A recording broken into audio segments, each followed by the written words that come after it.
Estados Unidos está viviendo su propio Chernobyl y ustedes probablemente no se han enterado. Estados Unidos está viviendo una de las mayores catástrofes climáticas, no solamente de este siglo, sino de su historia, y repito, ustedes probablemente ni siquiera se han enterado. Y es normal que no se hayan enterado porque los medios de comunicación, si algo han estado intentando hacer, eso es minimizar la cuestión.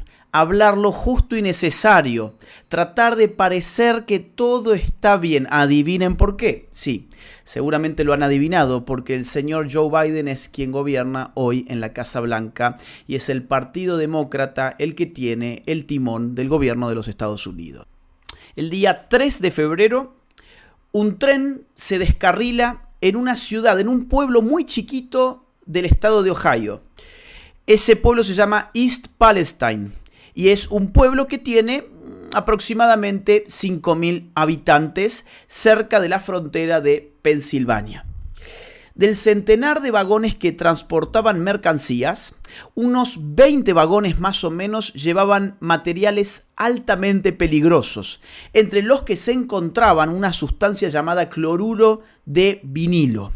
Se trata de una sustancia potencialmente mortífera, es una sustancia mortal, que ha sido incluso asociada a riesgos de cáncer de hígado, de cerebro, de pulmones y de sangre. ¿Cuánto se derramó de esta sustancia? Más de 300.000 litros. Sí, más de 300.000 litros se derramaron cuando este tren descarriló en este pequeño pueblo del estado de Ohio. Se trata, insisto, de uno de los desastres ecológicos más graves, no solamente de este siglo, sino de la historia de los Estados Unidos. Y sin embargo, ¿qué ha pasado en la prensa?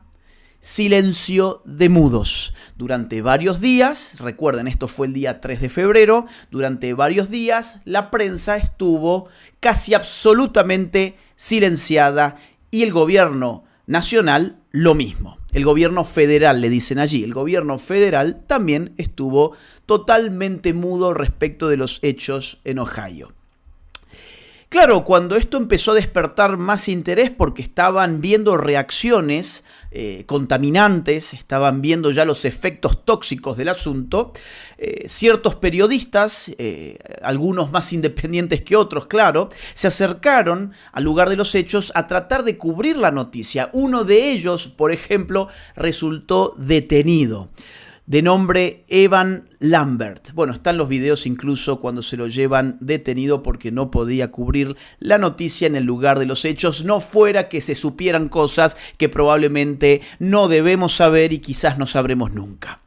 Ante el peligro ya innegable a estas alturas, el gobierno decide hacer una explosión controlada porque era peligroso volver a transportar esos químicos. Por lo tanto, ¿qué se hace? Se hace una explosión controlada. Y ahí aparecen algunos medios de comunicación diciendo, bueno, ya está todo bajo control, esta explosión que es brutal, los videos son brutales, se genera toda una columna de humo negro, es una cosa impresionante, pero esto va a controlar la cuestión contaminante, la cuestión tóxica en este asunto y todo puede volver a la normalidad. Bueno, no.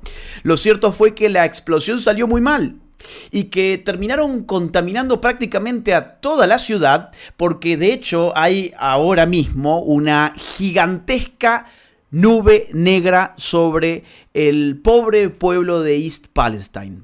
5.000 ciudadanos, que es más o menos la cantidad de habitantes que tiene ese pueblo, tuvieron que ser evacuados y todavía no han regresado, a pesar de que el gobierno le aseguró a esos habitantes que ya estaba todo bajo control, que ya podían regresar. Sin embargo, cuando uno mira hacia arriba, tiene una enorme nube tóxica sobre la cabeza.